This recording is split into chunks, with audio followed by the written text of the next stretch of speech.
Hello everyone, this is Ishmeet Kaur और मैं आपका वेलकम करती हूँ आपके अपने चैनल नोट ऑफ कॉमर्स पे, जहाँ पे हम अपना शुरू करेंगे सफ़र कॉमर्स से। रास्ता भी होगा कॉमर्स का और ख़त्म भी करेंगे कॉमर्स पे। तो हम स्टार्ट करने जा रहे हैं एवोल्यूशन ऑफ बिज़नेस। एज़ मैंने लास्ट पार्ट में बताया था कि हमने बिज़नेस के बारे में पढ़ लिया था कि व्हाट इज़ बिज़नेस, उसके बारे में उसका स्कोप वगैरह पढ़ लिया था। तो अब हम आ रहे हैं एवोल्यूशन ऑफ बिज़नेस पे। बिज़नेस के एवोल्यूशन की बात करें तो किसी भी कंट्री की डेवलपमेंट को देखने के लिए हमें उसकी डेवलपमेंट देखनी पड़ती है कॉमर्स और इंडस्ट्री की। अगर इकोनॉमिक डेवलपमेंट कंट्री की मेज़र करनी है तो उसके लिए हमें किसी भी कंट्री की ग्रोथ देखनी, उसकी इंडस्ट्रियलाइजेशन में और कॉमर्स में। तो जैसे जैसे टाइम एडवांस हुआ है इंडिया में भी काफ़ी चेंजेस आई हैं। जैसे जैसे सिविलाइजेशन आई है तो डेवलपमेंट हुई है काफ़ी, बिज़नेस की काफ़ी बड़े लेवल तक हुई है। आज का टाइम देख लीजिए और आज से 60 साल पहले ही देख लीजिए, ज़्यादा दूर नहीं, 60 साल पहले देख लीजिए बिज़नेस कहाँ स्टैंड करता था, आज कहाँ स्टैंड कर रहा है। Indian economy has been developed by the evolution of business and commerce. So हम देखते हैं, ब्रीफ डिस्क्रिप्शन देखते हैं ऑल ओवर द वर्ल्ड। सबसे पहले बार्टर सिस्टम। सबसे पहले जो सिस्टम ऑफ एक्सचेंज था वो बार्टर सिस्टम था। बार्टर सिस्टम में क्या था कि हमें गुड्स के बदले गुड्स एक्सचेंज करते थे। Barter system is a system of exchange of goods for goods. And ये कब पॉसिबल होता था, जब डबल कोइंसिडेंस ऑफ वांट्स होती थी।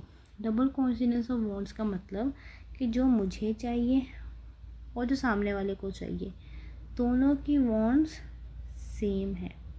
ठीक है, डबल कोइंसिडेंस ऑफ वांट्स। और यही एक फैक्टर था जिसके कारण बार्टर सिस्टम जो से बंद होना पड़ा। Double coincidence of wants easily नहीं हो पाते थे। डबल कोइंसिडेंस को वांट मतलब कि जैसे कि एक पर्सन है वो टमाटर सेल कर रहा है और दूसरा पर्सन जो है वो मैंगो सेल कर रहा है। ड्राइंग समझ जाइए, गंदी है, पर देखिए एक टमाटर सेल कर रहा है और एक मैंगो सेल कर रहा है। अब इसे जो है ए को और ये बी, ए को चाहिए मैंगो और बी को चाहिए tomato, they can exchange, right, they can exchange. But अगर ए को चाहिए इसके बदले क्या लिखे, कोकोनट, चलो ए को कोकोनट वाटर चाहिए, कोकोनट वाटर की फ्रेश बॉटल चाहिए। और जो बी है, बी को तो अभी भी एप्पल चाहिए।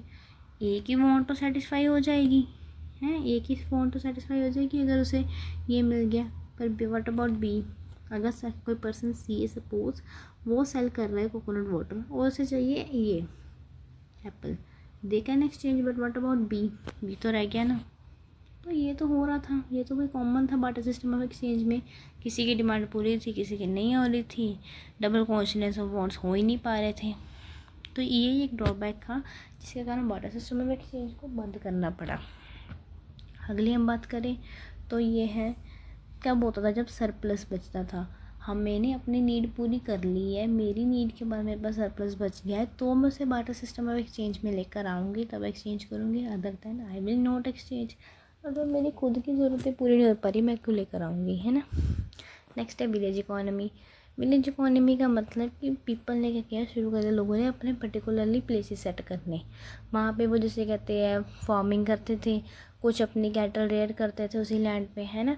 तो उनकी कम्युनिटीज़ बननी शुरू होगी। इन ट्राइब्स ने क्या अपने प्रोड्यूस करनी थिंग्स शुरू कर दी थी जैसे जैसे रिक्वायरमेंट थी। इसे सेल्फ सफिशिएंसी का सिस्टम भी कहा जाता है। जैसे जैसे private ownership of lands I, cattle system और ट्राइब जो फैमिलीज़ में बंटने शुरू हो गए थे, जो सिर्फ जिसे कहते हैं कॉन्सेंट्रेट करते थे ऑक्यूपेशंस पे, किस पे, other than agriculture, like cattle farming, है ना। तो इन्होंने क्या किया, एक्सचेंज करने गुड शुरू कर दिए अपनी फैमिली की नीड्स की सेटिस्फाई करने के लिए। इसे विलेज इकोनॉमी कहते थे। बेसिकली क्या था, विलेज में अलग अलग फैमिलीज़ अलग अलग चीज़ों में इन्वॉल्व थी, अलग अलग एक्टिविटीज़ करती थी।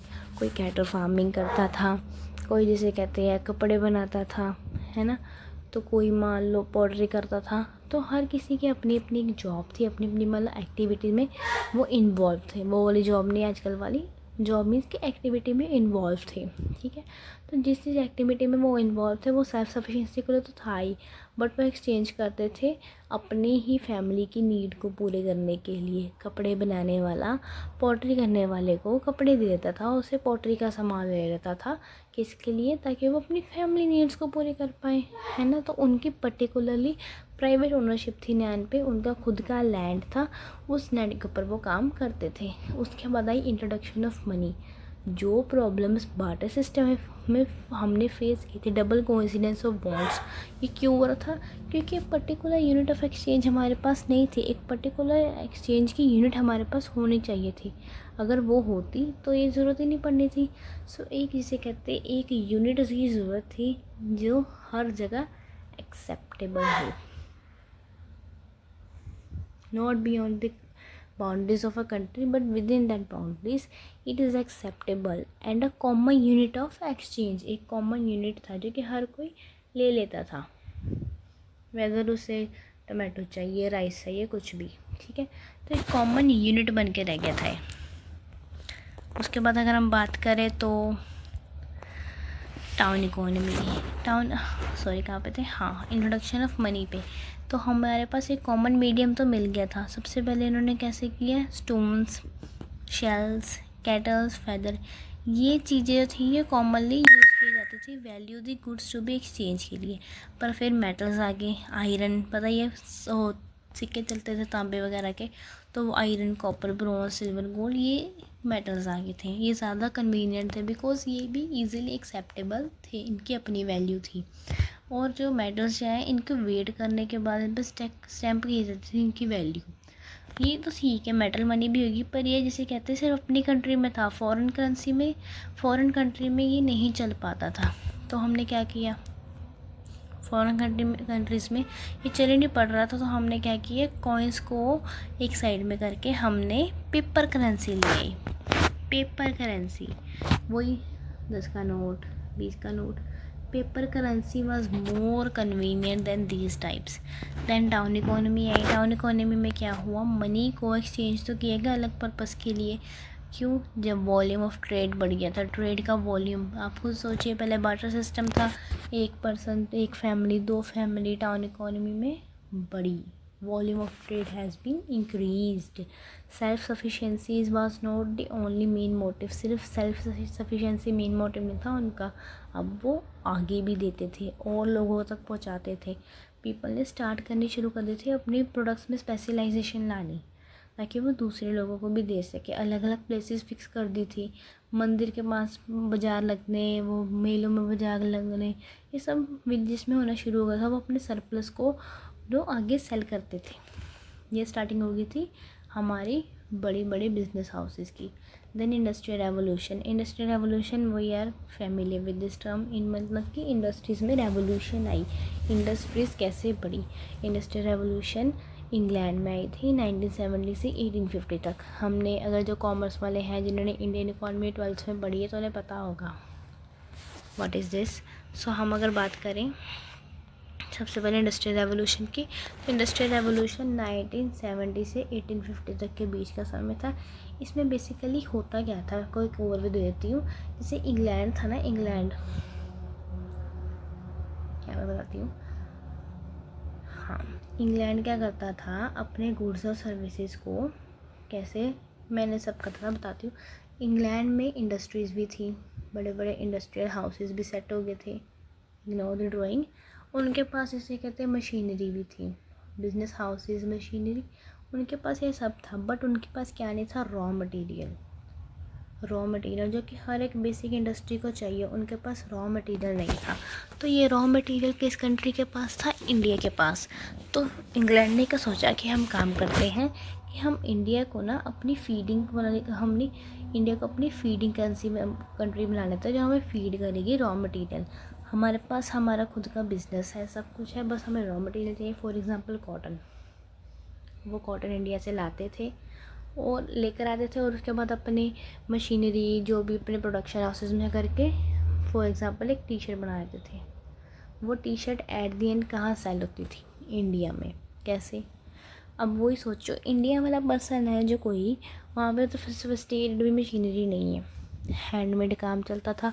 वही एक दिन में 40 यूनिट्स बनते थे, वही इंग्लैंड में 400 बन रहे थे।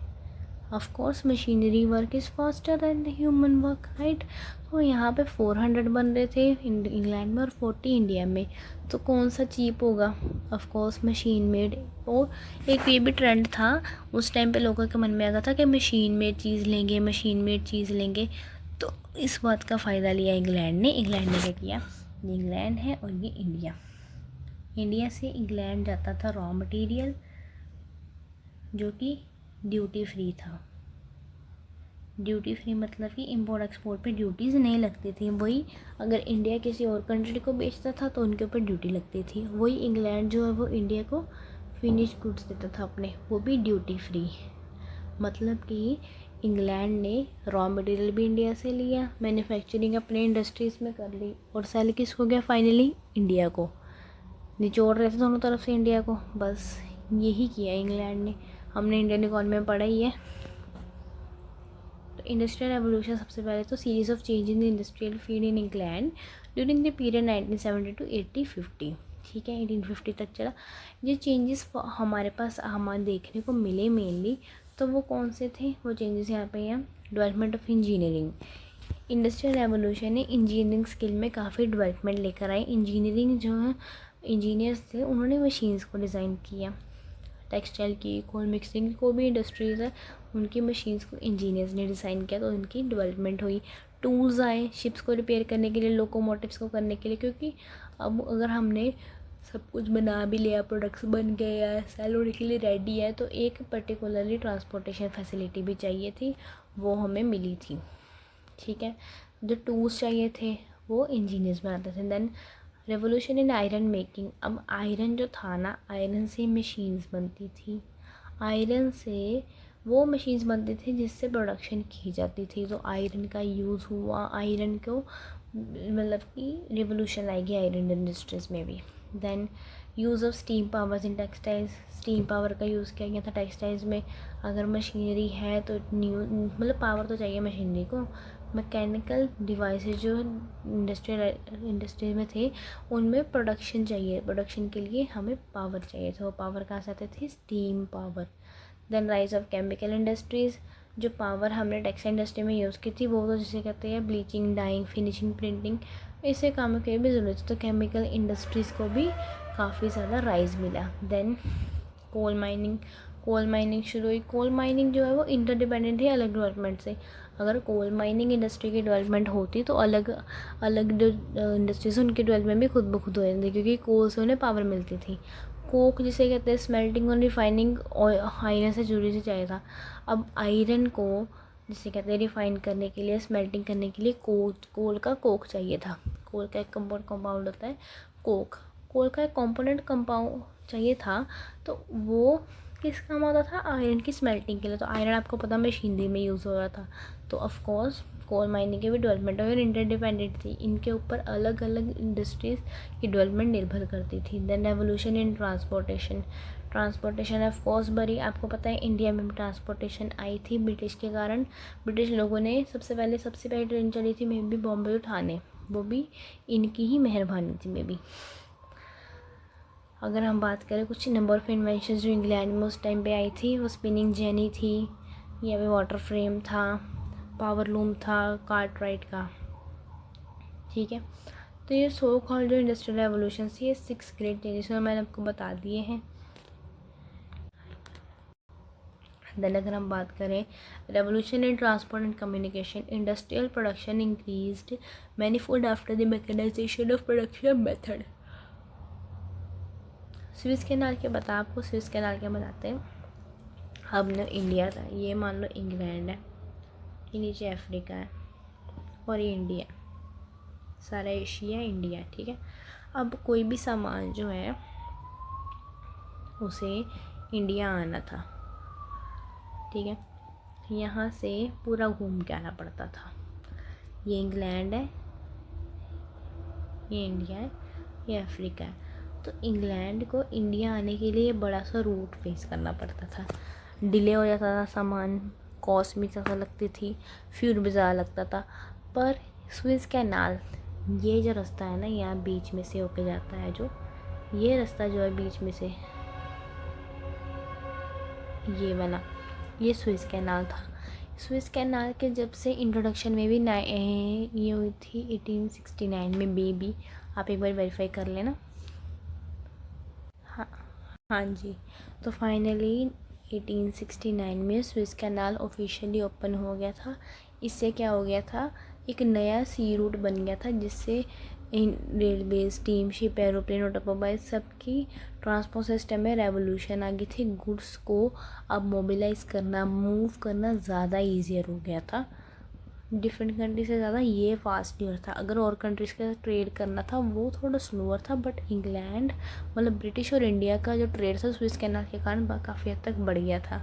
मॉडर्न बिजनेस में अब एडवांसमेंट आ गई थी, नंबर ऑफ एडवांस में है बिकॉज अब हम बात करेंगे अपनी समय की। After the departure of British government, British के इंडस्ट्रियल रेवोल्यूशन के बाद हम अपनी बात करते हैं। काफ़ी इसे कहते हैं पिछले 50 सालों में हमने ट्रेड और कॉमर्स इंडस्ट्री में काफ़ी ज़्यादा एडवांसमेंट देखी है। कैसे प्रोडक्शन मेथड बदल गए हैं, लेटेस्ट से लेटेस्ट टेक्नोलॉजी यूज़ की जा रही है ना। तो इस रेट ऑफ प्रोडक्शन काफ़ी बढ़ रहा है, लार्ज स्केल प्रोडक्शन हो पा रही है। ऑफ कोर्स अगर जिसे कहते हैं मशीनरी वेल एनहांस्ड होगी, अच्छे से होगी, वेल एफिशिएंट होगी, तो जैसे कहते हैं प्रोडक्शन में ऑफ कोर्स इंक्रीज़ होगी। स्पेशलाइजेशन आ गई थी, है ना। अपने अपने फील्ड में, अपने अपनी इंडस्ट्रियल एक्टिविटी में डिवीज़न ऑफ लेबर जो थी उनके पास स्पेशलाइजेशन आ चुकी थी। देन रिसर्च एंड डेवलपमेंट, आपको पता है रिसर्च एंड डेवलपमेंट आज के टाइम पे कितनी बढ़ चुकी है ना। रिसर्च और डेवलपमेंट करने से पहली बात तो कॉस्ट कटिंग के अपने मेथड देखते हैं। रिसर्च डेवलपमेंट करने से कहाँ से हमारी कॉस्ट कट होती है, इनोवेशन लेकर आते हैं, है ना। Expansion of international trade, international trade जिसे कहते हैं बड़े पेस पर एक्सपैंड हो रहा है।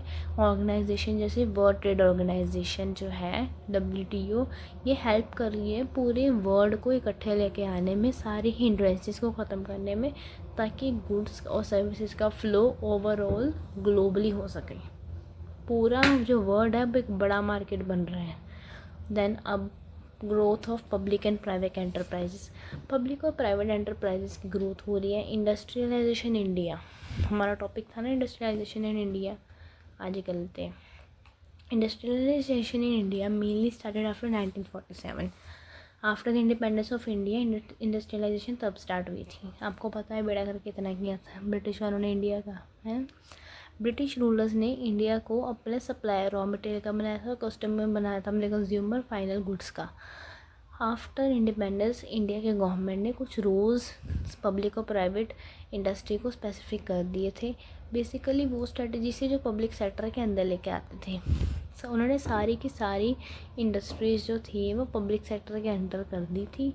एक दो उन्होंने प्राइवेट को दे दी थी, और प्राइवेट के लाइसेंसेस को भी बहुत मुश्किल कर दिया था कि लाइसेंस मिलना ही नहीं है प्राइवेट को, बहुत ही रेयर था। और जब मिलेगा तो बहुत सारे प्रोसीजर्स हैं, बहुत सारे एग्रीमेंट्स, और काफ़ी कॉस्टली था। तो उस टाइम पे पब्लिक एंटरप्राइजेस बहुत ऊपर नंबर पे था।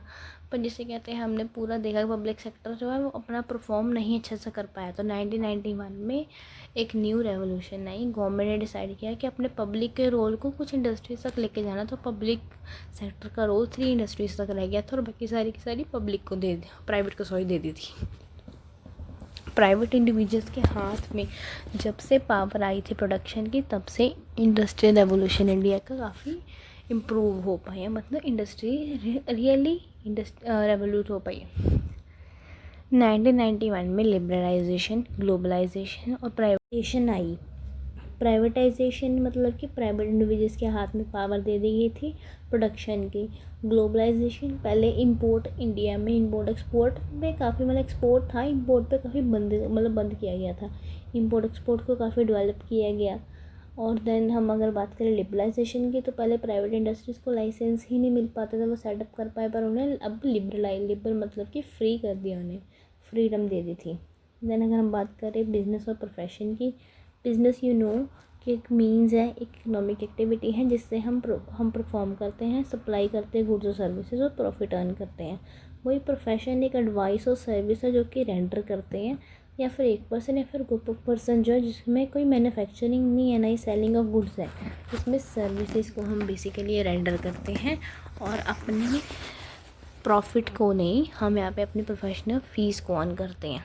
हाँ, प्रोफेशनल बनने के लिए हमें स्पेसिफिक एक सर्टेन एकेडमिक क्वालिफ़िकेशन चाहिए और ट्रेनिंग चाहिए, जैसे chartered accountants, doctor, advocates, engineers, cost accountant, company secretaries. अब चार्टर्ड अकाउंटेंट्स हैं वो ICAI के अंडर रजिस्टर होते हैं, डॉक्टर्स को MBBS करने पड़ते हैं। तो एक स्पेसिफिक जो है ये एक well known body of knowledge भी है जिसके पास ट्रेनिंग भी है और एक गवर्निंग बॉडी भी है। अब हम की डिफरेंस देखेंगे बिजनेस और प्रोफेशन की, इससे ही प्रोफेशन के फीचर्स बन जाने हैं। सबसे पहले डिफरेंस इन एजुकेशनल क्वालिफ़िकेशन है ना, दोनों में। अब जो प्रोफेशन है उसके पास एक स्पेसिफिक हमें एकेडमिक क्वालिफ़िकेशन चाहिए और उसे प्रैक्टिस भी चाहिए। कोई बिजनेसमैन को ऐसी कोई भी एकेडमिक क्वालिफ़िकेशन नहीं चाहिए। डिफरेंस है expert in the field, businessman को एक्सपर्टीज नॉलेज नहीं चाहिए इतनी अपने फील्ड में, पर एक प्रोफेशनल को अपने फील्ड में पूरी की पूरी एक्सपर्टीज़ की ज़रूरत पड़ती है। एक लॉयर को अपने लॉ के बारे में पूरा पता होना चाहिए, जिसमें एक्सपर्ट होना चाहिए। पर्सनल टेंशन, बिजनेसमैन को हर एक अफेयर को पर्सनली अब नहीं देखना पड़ता, पर प्रोफेशनल को अपनी ड्यूटीज़ को पर्सनली परफॉर्म करना पड़ता है। अब जो डॉक्टर है उसका क्लिनिक है, अब वो मतलब उसके नीचे अगर कोई है, अगर उसका कोई एम्प्लॉय कोई भी इसके नीचे है वो तो देख लेगा, पर अगर कोई मेन काम है, कोई क्लिनिक पे सबसे जैसे हम कह सकते हैं पेशेंट को डायरेक्टली डील करना पड़ता है, तो वो काम मेनली डॉक्टर ही करता है।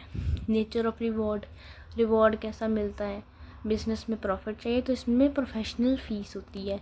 एंड कोड ऑफ कंडक्ट्स और एथिक्स, ऐसे कोई कोड्स ऑफ कंडक्ट्स और एथिक्स बिजनेसमैन फॉलो नहीं करता, पर प्रोफेशन में पूरे के पूरे कोड ऑफ कंडक्ट्स और एथिक्स को फॉलो किया जाता है ना। देन गवर्निंग बॉडी, एसोसिएशंस जो है वैसे कोई अभी तक बनी नहीं जो बिजनेसमैन को गवर्न कर पाए, पर वो किसी ट्रेड एसोसिएशन का मेंबर हो सकता है, that is may be voluntary. But अगर हम बात करें प्रोफेशनल्स की तो उन्हें एक गवर्निंग बॉडी चाहिए, like bar council of India lawyers के लिए, है ना। और अगर हम ICAI की बात करें चार्टर्ड अकाउंटेंट्स के लिए। देन डिफरेंस इन मोटिव, अब हम प्राइमरी मोटिव बिजनेसमैन का देखा तो वो प्रॉफिट है, पर प्रोफेशनल का है सर्विस करना और प्रॉफिट सेकेंडरी है। प्रोफेशनल का फर्स्ट एम जो है वो है सर्विस मोटिव, सेकेंडरी है प्राइवेट हमें प्रॉफिट लेना, प्रॉफिट भी in the form of fees. Then advertisement, कभी देखा है किसी लॉयर को एडवर्टाइज़ करते हुए TV पर आती हुई, मैं लॉयर हूँ, मेरा नाम ये है, मैंने आज तक कितने केस जीते? नहीं। एक प्रोफेशनल जो है वो एडवर्टाइज़ नहीं कर सकता, एक्सेप्ट वो अपना नेम बोर्ड लगा सकता है अपने ऑफिस के बाद, उसके आगे वो कोई अपनी एडवर्टाइजमेंट नहीं कर सकता। पर एक बिजनेसमैन वो अलग अलग मतलब जगह पर अलग अलग तरह के कस्टमर्स को अट्रैक्ट करने के लिए, ज़्यादा से ज़्यादा कस्टमर लाने के लिए एडवर्टाइजमेंट कर सकता है अपने प्रोडक्ट की।